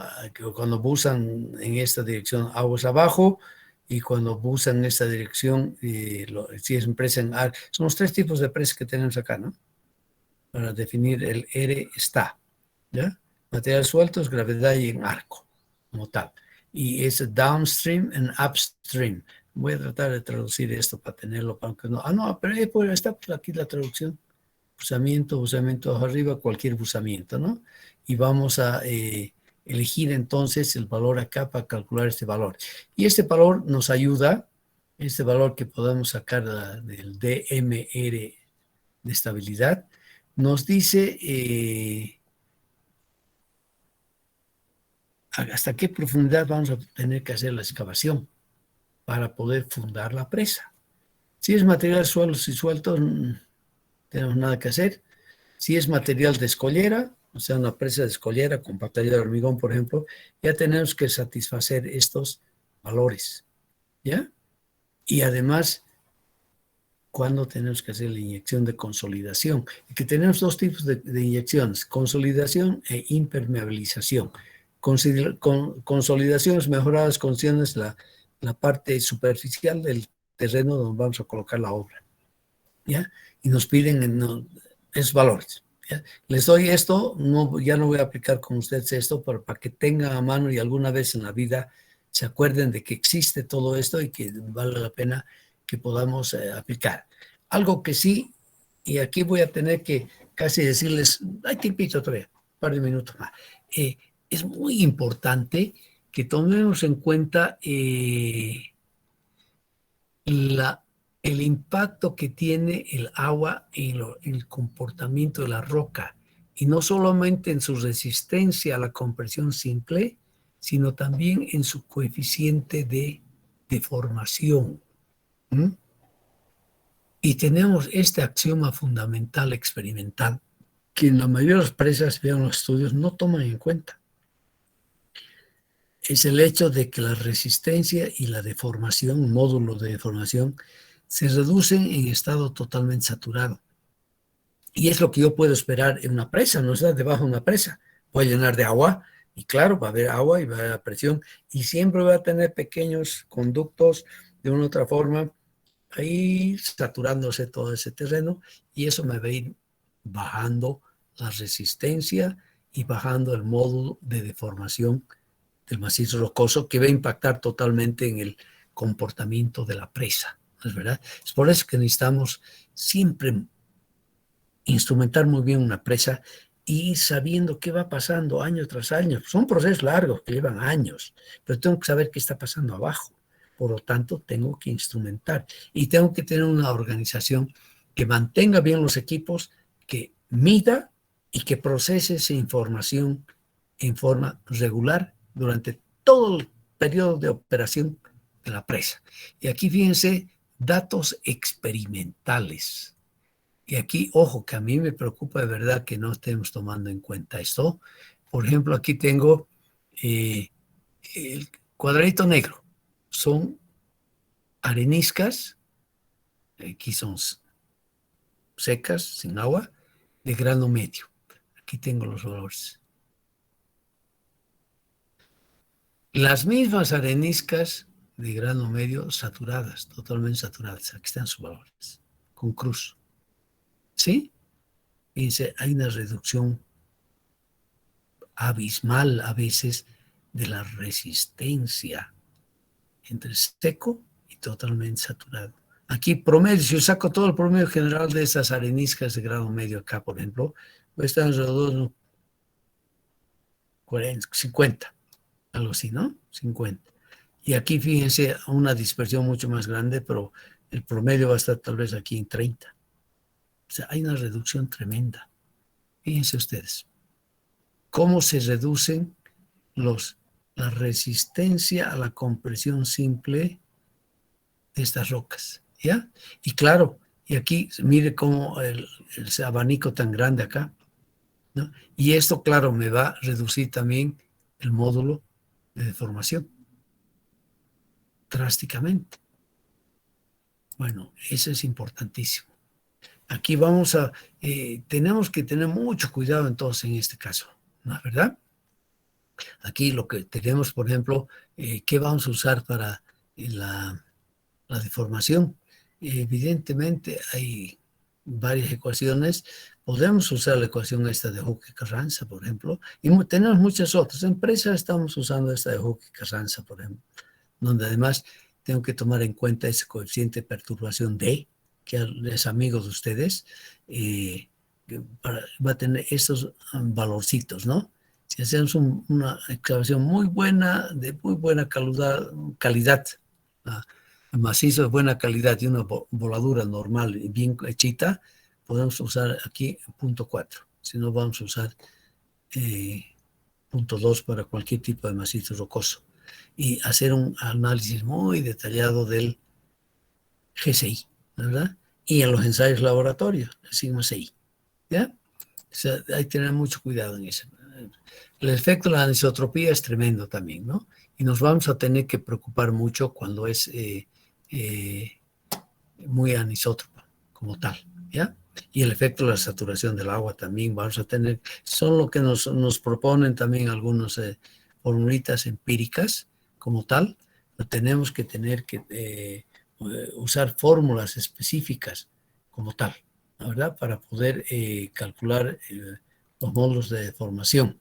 Y finalmente aplicamos entonces el DMR de deformación y tenemos a las alturas de las presas diferentes que cumplir con cierta relación entre el módulo de deformación de la presa y el módulo de deformación del hormigón que estoy trabajando, que estoy usando como tal. Es bien importante entonces estudiar muy bien la geotecnia. Ese es mi gran mensaje ahorita de todo esto.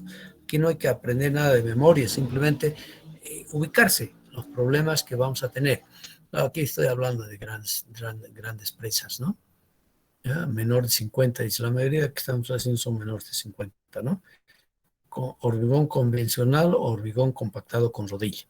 Y esto es más útil, este abaquito que lo hizo Sánchez Caro, un colega español que trabajó mucho, un gran especialista en presas actualmente en España, y nos da más o menos el rango del E del hormigón con el E del macizo rocoso, ¿ya? Esta es la relación modular que tenemos y los rangos donde podemos aplicar diferentes tipos de presas. Y vamos a usar esto. Para presas, por ejemplo, de material suelto, no tenemos mucho problema, ¿no? En ese sentido, en los rangos en los que vamos a poder, en los que no, perdón, esto es para las rocas, las bóvedas. Tenemos aquí, bueno, no, aquí ya no hablo, perdón, estoy hablando sonceras, porque aquí no estoy hablando ya de los esfuerzos. Aquí tenemos que tener este E, que es fundamental, que es la relación entre el empuje horizontal y el peso de la presa, este E, ¿ya? Ese es lo que se llama la esbeltez geotécnica, concepto nuevo para ustedes además, ¿no? Ustedes hemos hablado mucho de la esbeltez de las estructuras, de las columnas, etcétera, etcétera. Ahora eso tenemos bien claro, ¿no? Para estudiar el pandeo, qué sé yo.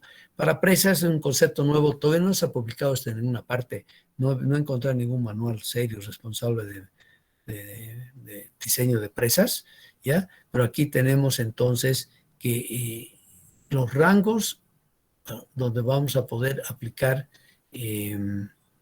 con un buen comportamiento, comportamiento admisible de nuestra presa, ¿ya? Con esto vamos a valorando, eso es para valorar el E del hormigón, esta relación.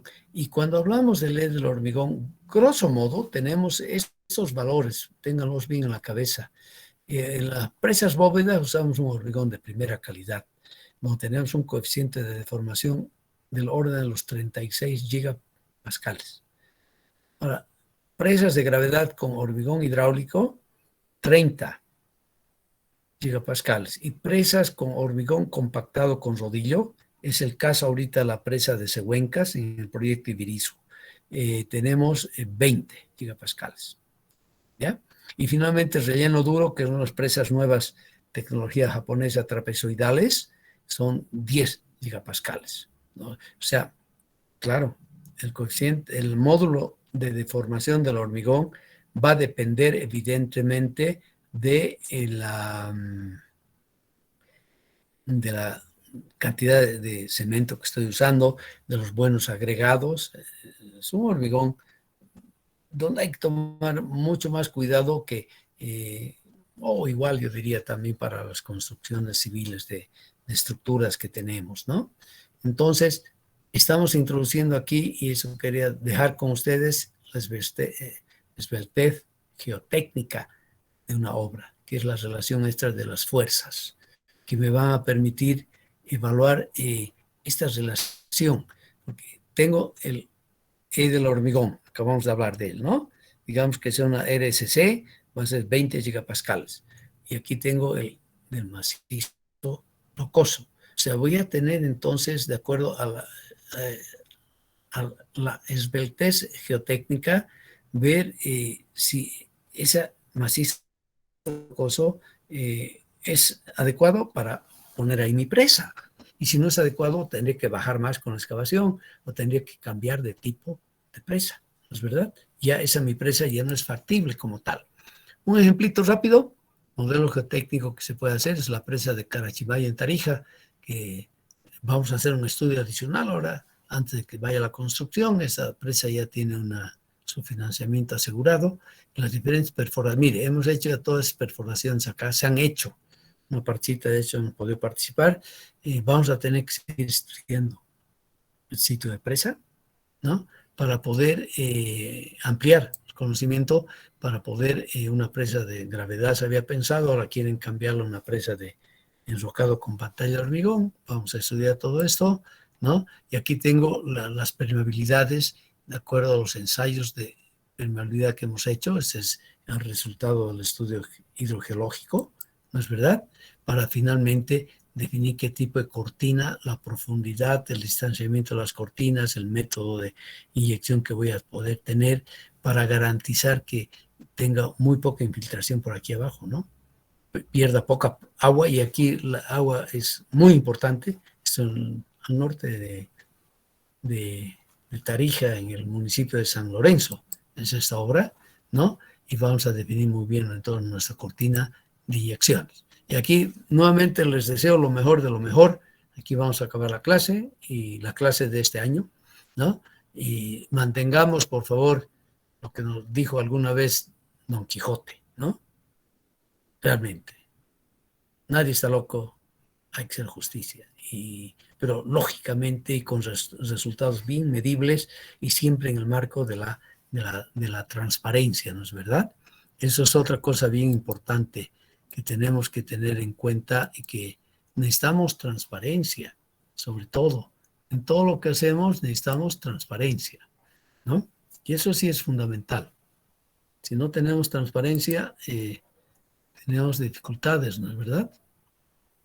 Entonces, a ver, vamos a quedar que hacemos el examen el día jueves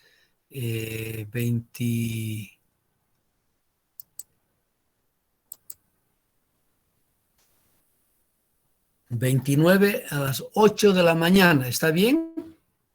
Jueves 30, sí. Jueves 30.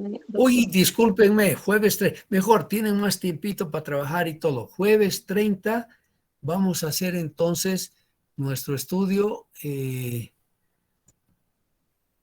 Vamos a trabajar ese jueves, ¿de acuerdo?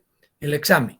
El martes yo les propongo un ratito que nos unamos. El que quiere se conecta, siempre es libre todo esto. Ustedes son demasiado librepensadores, en todo respeto. Además vamos a estar ya en vacaciones, digamos. Entonces yo les propongo que nos unamos el martes. ¿Cuál sería una buena hora para ustedes? Cuéntenme.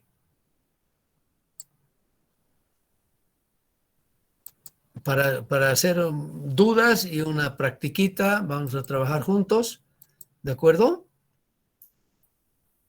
Inge, sería por la tarde, yo quisiera tal vez, por favor, porque en la mañana... No, por eso estamos cabalmente charlando y decidiendo cuándo nos reunimos el martes para una clasecita. Incluso tal vez para mucho va a ser mucho mejor en la noche. Sí, también, Inge, por favor. ¿Ah? ¿Qué opináis? Sí, en la noche está bien. En la noche está bien, Inge, por mí está bien. Puede ser 8:15 de la noche, doctor. En la noche todo el mundo dice que le conviene Sí, y que le gusta que estemos en la noche. Inge, en la noche tenemos taller. No, tienen taller. ¿De qué tienes taller? Es taller 1, Inge. ¿Qué es eso? ¿Qué significa taller 1?